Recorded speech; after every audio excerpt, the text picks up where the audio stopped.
Welcome to Electrified. It's your host, dillonloomis. Quick shout out to Mike M. Thank you for choosing to use my Tesla referral link, and congratulations on your new Tesla. I got this comment on yesterday's video from Olivia. Her dad watches the channel, and she said that he's been taking his Cybertruck neighbor to neighbor in Asheville, North Carolina, helping them get power. She said he just runs a line from the Cybertruck battery to their panel boxes, which of course would be an awesome story, but I'm asking the question, how would this be possible? Because my understanding from what Wes said was that you need a switch to be able to disconnect the home from backfeeding to the grid, and that you would need the universal wall charger unless you have a power wall, in which case it doesn't matter. So I'm asking all you electricians if there is actually a way to use the Cybertruck battery pack to power homes that don't have any special equipment. A quick note on the battery fires from yesterday. One additional point: fire and road safety incident rates are higher for e-scooters and e-bikes. The higher risk for these devices is mainly linked to poor quality battery design and construction and the use of unapproved chargers. Obviously, Tesla is going to have a more sophisticated battery management system than an e-scooter company. Here's the data from EV FireSafe. This is global data for the first half of 2023. Passenger EV fires during that time, 44 total, compared to e-bikes and e-scooters that were 500 plus fires during that time. I'm not at all trying to dissuade anyone from buying one of these devices. I'm just saying, do your homework, be aware of it, know the manufacturer and its track record when it comes to battery fires. EnergySage just put out its marketplace report for October, and they highlight some excellent growth from Tesla. If you're not familiar, if you're interested in solar and or battery storage at all, EnergySage is a resource you should have on speed dial and bookmarked. A few highlights: residential solar prices are near all-time lows, and storage prices are also hitting all-time lows. Solar prices fell for the second 6-month period in a row, reaching $2.69 per watt, and nearing the all-time lowest quoted prices since they've been tracking the data in 2014. The percentage of homeowners nationwide buying a battery with their solar panels on EnergySage climbed to 34% in the first half of this year. Part of that increase was driven by the Powerwall 3. Tesla gained the most share of quotes of any panel or inverter brand in the first half of 2023. The biggest mover in EnergySage marketplace share was the Tesla branded inverter, growing from 2% of quotes during that time to 12% in the first half of this year, a 500% jump year over year. And just so we're all on the same page, EnergySage helps you find a trusted, reliable solar installer in your area that offers the best pricing, and it's a free service to you, which makes it much easier to go solar. When Ashley and I were looking into it, this is the service I went to. They have hundreds of pre-vetted solar installers that are all competing for your business, so there's a chance that you can save 20 to 30% compared to trying to do it alone. And no, this is not a sponsored segment, it's just an awesome service. Back to the report, solar panels paired with Tesla inverters were quoted over 15% lower than all but one of the remaining 8 most quoted equipment packages on EnergySage. Enphase and Tesla have long been the 2 most quoted battery brands on EnergySage, but their combined marketplace share exceeded 75% for the first time in the first half of this year, primarily due to Tesla. Tesla's new Powerwall 3 started quickly increasing in quotes in Q2 and surpassed the Powerwall 2's monthly marketplace share in April. The Powerwall 3 is easier and cheaper for solar contractors to install, which combined with low lithium prices has resulted in Tesla's affordable price point.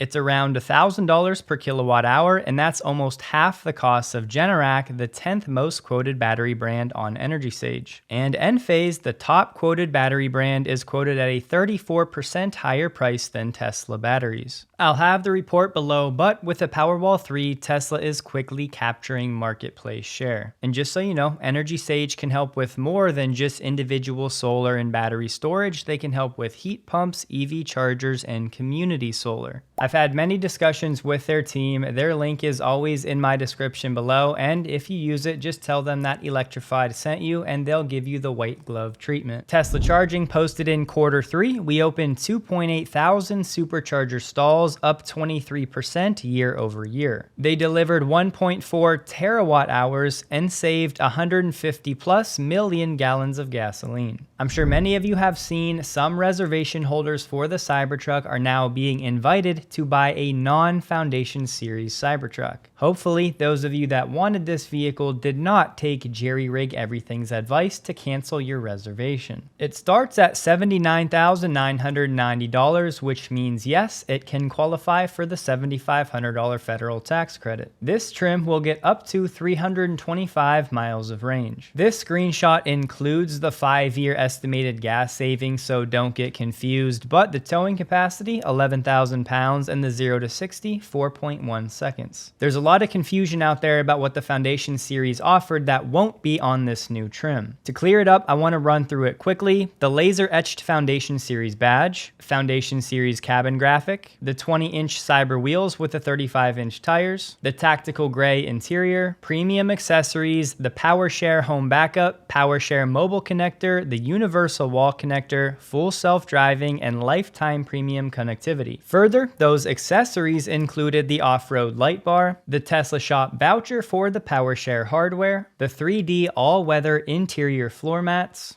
gear locker dividers, the glass roof sunshade, D-rings, L-track hooks, L-track bottle opener, and the center console tray. So, to everybody saying that the only difference with the Foundation Series is the laser engraving, you're wrong. As expected, right now you cannot go to the Tesla configurator and buy this $80,000 model. You have to be invited. Tesla is offering the lower FSD pricing for early reservation holders of $7,000, $1,000 cheaper than the $8,000 current market price. You may remember this chart that Pierre Ferguson shared a couple months back. It shows us the average selling price for vehicles and the addressable market for each range. I know this chart has terrible quality, but this small red slice right here that makes up 4% of an addressable market is vehicles priced over $65,000. So even with this price reduction, the Cybertruck is still going to be falling in a market that is less than 5% of the addressable market. But where people get confused, this is United States data, and even if we use 150 million people that are able to buy a vehicle and then take a 2% market share of that, that's 300,000 potential buyers. Meaning, with this price reduction for the Cybertruck, Tesla might be going from 1% of an addressable market up to 3%. So we're still in this small piece of pie, but an extra 300,000 potential buyers is plenty for Tesla given its production levels of the Cybertruck right now. And I obviously used quite conservative numbers. Confirming what we talked about yesterday, Troy Teslake made public that his official production tracker for Cybertruck has 30,425 units produced cumulatively. And he shared the breakdown by quarter, which I think is helpful to look at. And it's not quite official, but Joe Tetmeyer did say from a drone flyover he thinks he spotted a group of non-Foundation Series Cybertrucks already for delivery at Giga Texas. I'm very curious, how low would the price of the Cybertruck need to go before you would consider buying one? On the FSD front, Elon said on X a smoothness upgrade is in the works for Hardware 3. And perhaps controversially, Elon replied to Holmar saying FSD will soon exceed 10,000 miles between critical interventions,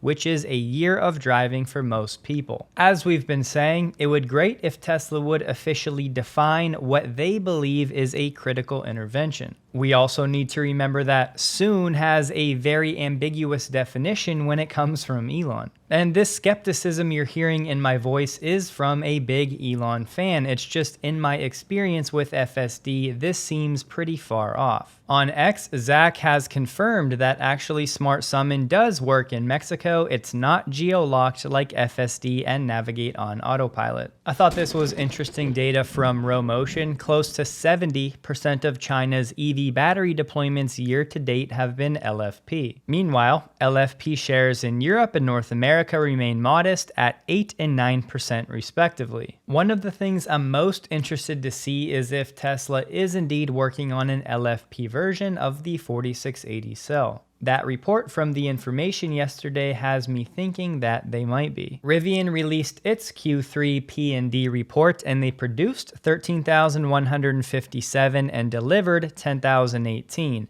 The FactSet consensus expectation for deliveries was 13,000. Rivian said they're experiencing a production disruption due to a shortage of a shared component on the R1 and RCV platforms. Rivian also revised its annual production guidance down to between 47 and 49,000 vehicles from 57,000 before. Their delivery outlook for the year is roughly 51,000. A Rivian spokesman said the component causing the production problem is part of its in-house enduro motors. It's quite ironic though, because here Rivian is trying to do the right thing and vertically integrate, but to do that they still need a component for the vertical integration of these motors. If Elon was in this situation, I can almost guarantee he would be thinking, I wonder if we can produce this component in-house. Oddly enough, today Reuters is saying that Rivian has applied for a federal loan to enable the construction of its EV factory in Georgia, the very one that they recently put on hold. The facility is scheduled to begin partial operations in the third quarter of 2027. Here we have a powerhouse EV partnership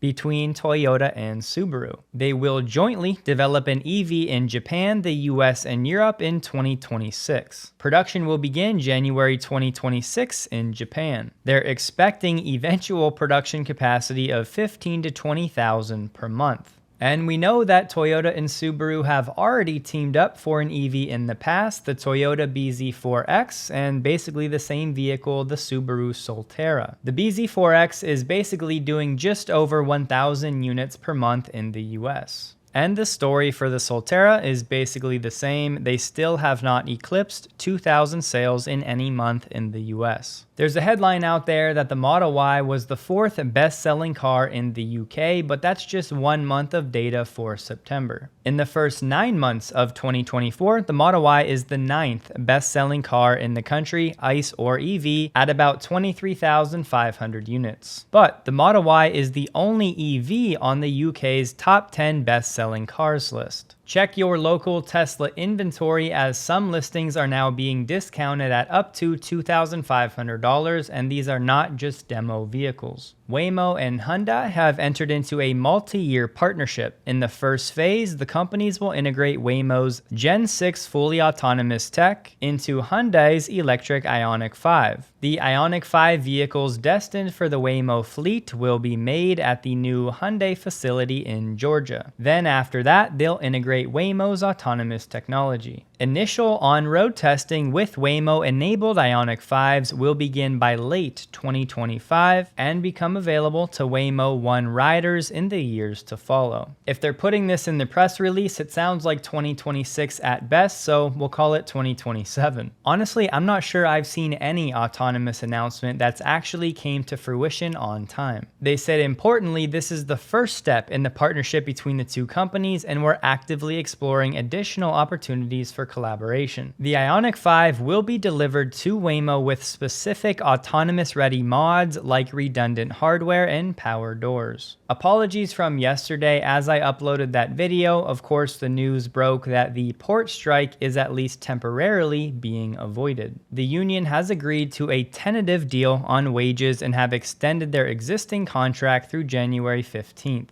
They still need to finalize this new deal, but the workers are back to work for now. Also, one of the bigger storylines here, a lot of this has to do with future automation and the union trying to protect the workers. So with AI, I think it's something interesting for our future. A top software exec at GM is now saying that the company is working on a system that would allow drivers to keep their eyes off the road, aka a level 3 system similar to what Mercedes is offering. You know, the one that has all of the limitations with when and where you can actually use it. However, he conveniently did not provide a timeline for when such a system might become publicly available, and he played coy as to exactly how far the company had progressed in this mission. But he said, when we have level 3, I do think that's meaningful. I think that's a game changer. Bloomberg is reporting that Tesla employees are being told Tesla's chief information officer, Nagesh Saldhi, is leaving the company. No word on if he's being fired or choosing to leave. He joined Tesla back in 2012 and he became the CIO in 2018.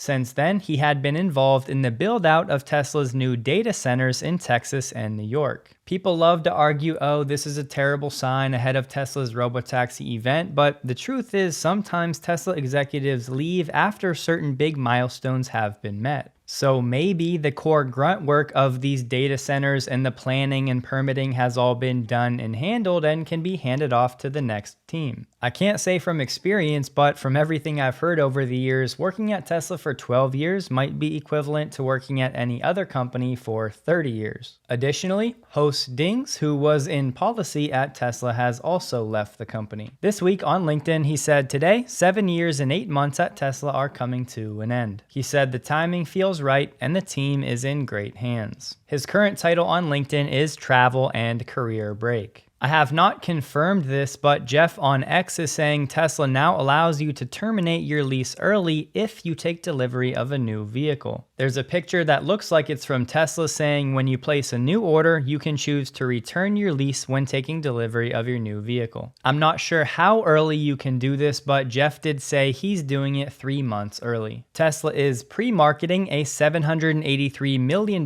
debt sale backed by prime borrowers' car leases. Every time Tesla does this, I see people freaking out that Tesla's raising capital, they must need money, they're in trouble. That's absolutely not the case. It's really just Tesla transferring some risk and taking advantage of what's happening with interest rates. Tesla sold an ABS round earlier this year, and it's something they've been doing now for years and years. As interest rates have started to come down, the spreads have narrowed, and the demand for securities like this is actually near all-time highs. In the United States, a lot of companies are looking to borrow before the presidential election because that brings with it uncertainty. Plus, investors are looking to buy bonds before the Fed cuts rates even further. Just to prove this is something Tesla has done for a long time, on Tesla's 10Q for Q2, their automotive asset-backed notes had an unpaid principal balance of $4.3 billion.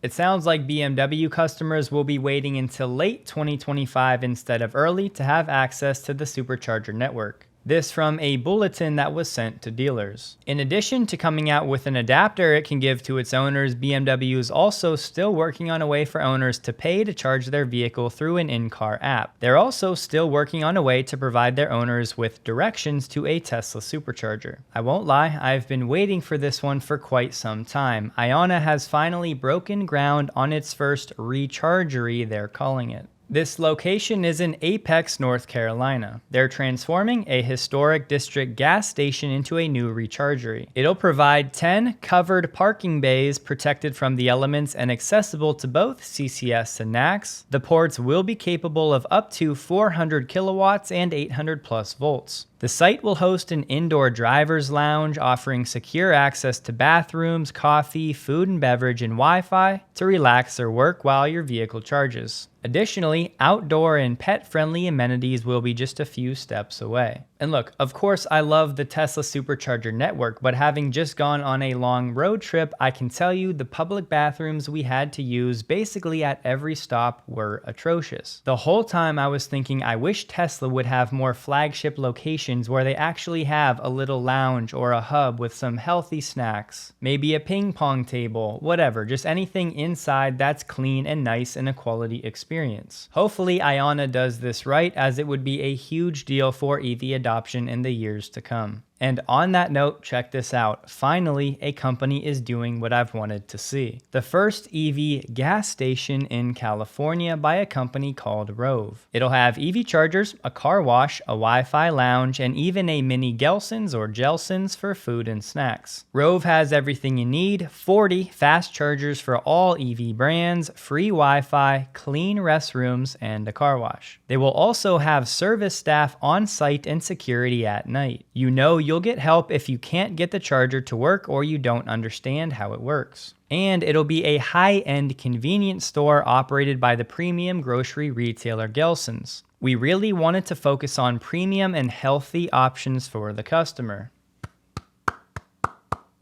Rove officially opens on October 15th in Santa Ana. The next 2 locations are slated for Costa Mesa and Torrance. Here's a picture of one of their chargers. Here's a shot inside the store and the lounge, and one more for good measure. The EU put out a statement today. They just held their voting for the tariffs on Chinese EVs. They voted to impose tariffs as high as 45% on EVs from China. The Commission can now proceed with implementing the duties, which would last for 5 years. 10 member states voted in favor of the measure, while Germany and 4 others voted against and 12 abstained. However, the EU and China will continue negotiations to find an alternative to the tariffs. Tesla has replaced the base Model Y in Canada with a long-range rear-wheel drive variant. Tesla has also added a new Model 3 long-range rear-wheel drive. So all of my Canadian friends, be sure to check the Tesla configurator to see the latest changes. Tesla stock closed the week at $250.08, up 3.91%, while the Nasdaq was up 1.22%. It was a normal volume day, trading about 9 million shares above the average volume the past 30 days. Hope you guys have a wonderful and a safe weekend. Please like the video if you did. You can find me on X linked below. And a huge thank you to all of my Patreon supporters.